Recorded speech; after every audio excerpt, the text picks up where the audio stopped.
ਅਗਲੀ ਖਬਰ ਤੇ ਚਰਚਾ ਕਰੀਏ। ਅੰਮ੍ਰਿਤਪਾਲ ਸਿੰਘ ਦੇ ਨਾਲ ਜੁੜੀ ਖਬਰ ਹੈ ਸ਼ਰਮਾ ਜੀ।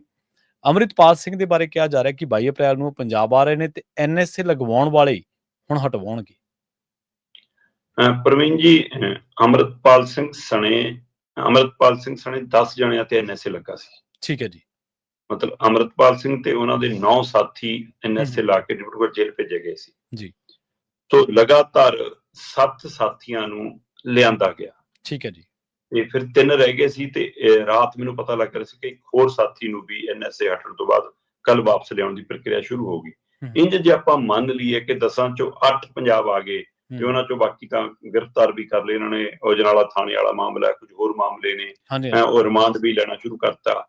ਚਲੋ ਇਹ ਲੋਕਲ ਮਸਲਿਆਂ ਦੇ ਵਿੱਚੋਂ ਜ਼ਮਾਨਤਾਂ ਵੀ ਕੱਲ ਨੂੰ ਮਿਲ ਜਾਣੀਆਂ। ਸੋ ਲੈ ਦੇ ਕੇ ਹੁਣ ਅੱਜ ਦੀ ਤਰੀਕ ਦੇ ਵਿੱਚ NSA ਤਹਿਤ ਜੇਕਰ ਡਿਬਰੂਗੜ੍ਹ ਜੇਲ੍ਹ 'ਚ ਕੋਈ ਹੈਗਾ ਤਾਂ ਉਹ ਮੈਂਬਰ ਪਾਰਲੀਮੈਂਟ ਖਡੂਰ ਸਾਹਿਬ ਤੋਂ ਅੰਮ੍ਰਿਤਪਾਲ ਸਿੰਘ ਤੇ ਨਾਲ ਉਹਨਾਂ ਦੇ ਸਾਥੀ ਪਵਲਪ੍ਰੀਤ ਸਿੰਘ। ਠੀਕ ਹੈ ਜੀ। ਸੋ ਪਤਾ ਲੱਗ ਰਿਹਾ ਕਿ ਪਵਲਪ੍ਰੀਤ ਸਿੰਘ ਹੋਰਾਂ ਦੀ ਜਿਹੜੀ NSA ਦੀ ਮਿਆਦ ਆ 10 ਅਪ੍ਰੈਲ ਤੱਕ ਦੀ ਹੈ।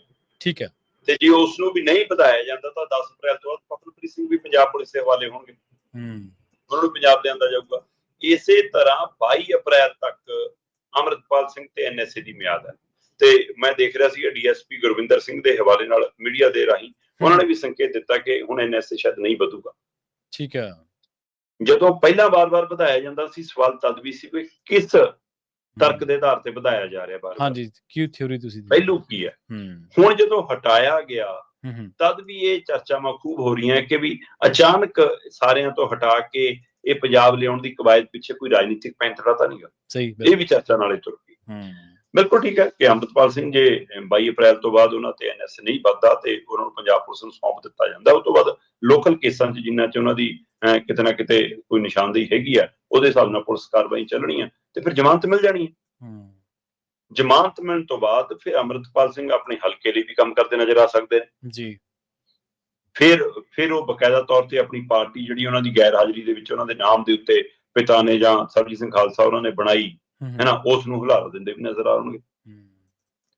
ਪਰ ਚਰਚਾ ਇਸ ਪਹਿਲੂ ਤੇ ਹੈ ਕਿ NSA ਲਵਾਇਆ ਕਿਨੇ ਤੇ ਹੁਣ ਹਟਵਾ ਕੌਣ ਰਿਹਾ। ਤੁਸੀਂ ਗੌਰ ਕਰੋ ਕਿ ਇਹ ਸਾਰੀ ਪ੍ਰਕਿਰਿਆ ਹੋਣ ਤੋਂ ਚੰਦ ਦਿਨ ਪਹਿਲਾਂ ਜੀ ਭਾਰਤ ਦੀ ਸੰਸਦ ਦੇ ਵਿੱਚ ਗ੍ਰਹਿ ਮੰਤਰੀ ਖੜ ਕੇ ਕਹਿੰਦਾ ਹੈ ਕਿ पंजाब में जो संत जरनैल सिंह भिंडरांवाले बनना चाहते थे, अब देख लो डिब्रूगढ़ बैठे अखंड पाठ साहब का पाठ कर। मतलब पतंदर नूं पहलां तां इह नहीं पता कि श्री अखंड पाठ साहब दा पाठ करना कोई गुनाह नहीं हुंदा। सही बिल्कुल सही है, बिल्कुल सही है ना। दूसरी गल ये भी नहीं पता कि भाई तुसीं ज्यादा ये कहंदे कि हुण बैठ के पाठ करदा, पर पाठ करना भी कोई गुनाह नहीं गा, चाहे किसी भी धर्म दा होवे। सही है जी, है ना। ਤੇ ਜੇਲ੍ਹ ਚ ਪਾਠ ਕਰਨਾ ਕੋਈ ਗੁਨਾਹ ਹੈ, ਪਰ ਤੁਸੀਂ ਸ਼੍ਰੀ ਅਖੰਡ ਪਾਠ ਸਾਹਿਬ ਦੀ ਜਦੋਂ ਗੱਲ ਕਰ ਰਹੇ ਤਾਂ ਜੇ ਤੁਹਾਨੂੰ ਮਰਿਆਦਾ ਹੀ ਨਹੀਂ ਪਤਾ ਕਿ ਅਖੰਡ ਪਾਠ ਸਾਹਿਬ ਕਿਵੇਂ ਪ੍ਰਕਾਸ਼ ਹੁੰਦਾ ਤੇ ਕਿਵੇਂ ਉਹਦੇ ਭੋਗ ਪਾਏ ਜਾਂਦੇ ਨੇ, ਉਹ ਕਿਵੇਂ ਖੁੱਲ ਸਕਦਾ ਕਿਵੇਂ ਨਹੀਂ ਖੁੱਲ ਸਕਦਾ, ਟਿੱਪਣੀ ਕਿਉਂ ਕਰ ਰਹੇ ਹੈ ਨਾ। ਤੇ ਤੁਹਾਨੂੰ ਜੋ ਪੜਾਇਆ ਗਿਆ ਤੁਸੀਂ ਬੋਲਤਾ। ਸਹੀ ਹੈ ਜੀ। ਇੱਕ ਤਾਂ ਉੱਥੋਂ ਦੂਸਰੇ ਪਾਸੇ ਇਸ ਨੂੰ ਇਹਨਾਂ ਦਿਨਾਂ ਦੇ ਵਿੱਚ ਜਦੋਂ ਇਹ ਪ੍ਰਕਿਰਿਆ ਚੱਲ ਰਹੀ ਹੈ ਡਿਬਰੂਗੜ੍ਹ ਜੇਲ੍ਹ ਤੋਂ ਵਾਪਸ ਲਿਆਉਣ ਵਾਲੀ, ਉਸ ਸਮੇਂ ਇਹ ਕਹਿਣਾ ਕਿ ਸਾਡੀ ਸਰਕਾਰ ਨਹੀਂ ਸੀ, ਉਹਦੇ ਬਾਵਜੂਦ ਵੀ ਦੇਖੋ ਕਿ ਅਸੀਂ ਡਿਬਰੂਗੜ੍ਹ ਜੇਲ੍ਹ ਪਹੁੰਚਾਤਾ।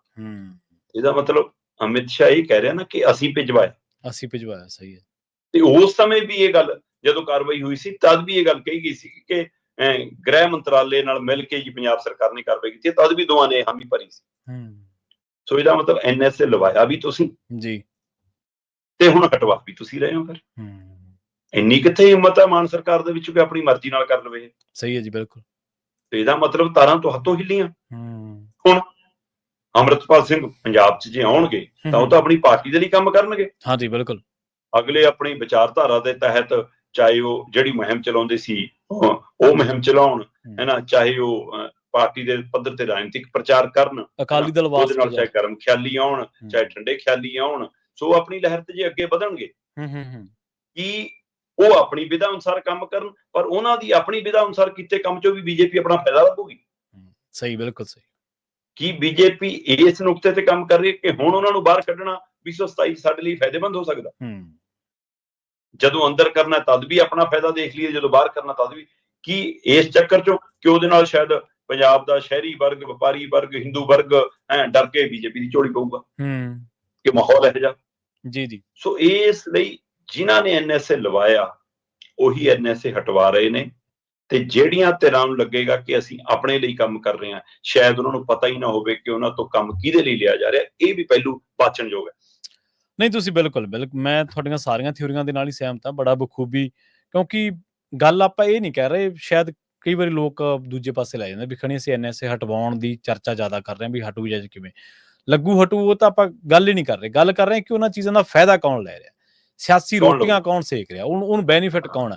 ਜਿਵੇਂ ਤੁਸੀਂ ਕਿਹਾ ਕਿ ਆਉਣ ਸਾਰ ਆਪਣੀ ਪਾਰਟੀ ਨੂੰ ਐਕਟਿਵ ਕਰਨਗੇ, ਅਕਾਲੀ ਦਲ ਵਾਰਸ ਪੰਜਾਬ ਦੇ ਉਹਨਾਂ ਨੇ ਐਲਾਨ ਕੀਤਾ ਹੋਇਆ, ਤੇ ਭਾਜਪਾ ਬਾਰੇ ਤਾਂ ਆਪਾਂ ਅਕਸਰ ਹੀ ਚਰਚਾ ਕਰਦੇ ਹਾਂ ਵੀ ਥਿਊਰੀ ਦਿੱਤੀ ਜਾਂਦੀ ਆ, ਅਕਸਰ ਇਹ ਹਵਾਲਾ ਦਿੱਤਾ ਜਾਂਦਾ ਵੀ ਜਿੰਨੀਆਂ ਜ਼ਿਆਦਾ ਧਿਰਾਂ ਹੋਣਗੀਆਂ ਉਹਨਾਂ ਨੂੰ ਜ਼ਿਆਦਾ ਫਾਇਦਾ, ਤਾਂ ਕੀ ਉਹ ਇਸ ਥਿਊਰੀ ਤੇ ਕੰਮ ਕਰ ਰਹੇ ਨੇ? ਪ੍ਰਵੀਨ ਜੀ, ਖਾਸ ਕਰਕੇ ਅਕਾਲੀ ਦਲ 2-3 ਧੜਿਆਂ 'ਚ ਸਿੱਧਾ ਵੰਡਿਆ। ਹਾਂਜੀ ਹਾਂਜੀ, ਬਿਲਕੁਲ ਬਿਲਕੁਲ, ਠੀਕ ਹੈ। ਜੀ ਹੁਣ ਆ ਵੀ ਧਿਰ ਵੱਖਰੀ ਧਿਰ ਹੈ ਅੰਮ੍ਰਿਤਪਾਲ ਸਿੰਘ ਹੋਰਾਂ ਵਾਲੀ। ਹਾਂਜੀ ਹਾਂਜੀ ਹਾਂਜੀ, ਇਹਦਾ ਮਤਲਬ ਸਿੱਧੀ ਪੰਥਕ ਵੋਟ ਕਈ ਧੜਿਆਂ 'ਚ ਵੰਡੀ ਹੈ, ਕਈ ਧੜਿਆਂ 'ਚ, ਬਿਲਕੁਲ ਸਹੀ।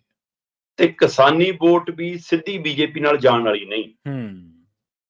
ਇਸ ਲਈ ਜੇ ਉਹ ਵੀ ਵੰਡੀ ਜਾਂਦੀ ਹੈ ਤਾਂ ਲੈ ਦੇ ਕੇ ਦਾ ਸਾਰਾ ਸ਼ਹਿਰੀ ਤੇ ਵਪਾਰੀ ਵੋਟਰ ਤੇ ਹੀ ਆਉਣਾ, ਉਹਦੇ ਤੇ ਹੀ ਆਮ ਆਦਮੀ ਪਾਰਟੀ ਖੇਡਣਾ ਚਾਹੁੰਦੀ ਹੈ, ਉਹ ਤੇ ਹੀ ਬੀਜੇਪੀ ਖੇਡਣਾ ਚਾਹੁੰਦੀ ਹੈ। ਇਸ ਲਈ ਇਹ ਮਾਹੌਲ ਉਹਨਾਂ ਨੂੰ ਸੂਟ ਕਰੂਗਾ। ਸ਼ਾਇਦ ਇਸੇ ਚੋਂ ਮੈਨੂੰ ਪਤਾ ਲੱਗ ਰਿਹਾ ਕਿ ਅਕਾਲੀ ਹੁਣ 5 ਮੈਂਬਰੀ ਕਮੇਟੀ ਤੱਕ ਵੀ ਸੁਨੇਹੇ ਭੇਜ ਰਹੇ ਨੇ ਬਾਦਲ ਦਲ ਵਾਲੇ, ਜੀ ਜੀ, ਕਿ ਇਕੱਠੇ ਹੋ ਜਾਓ।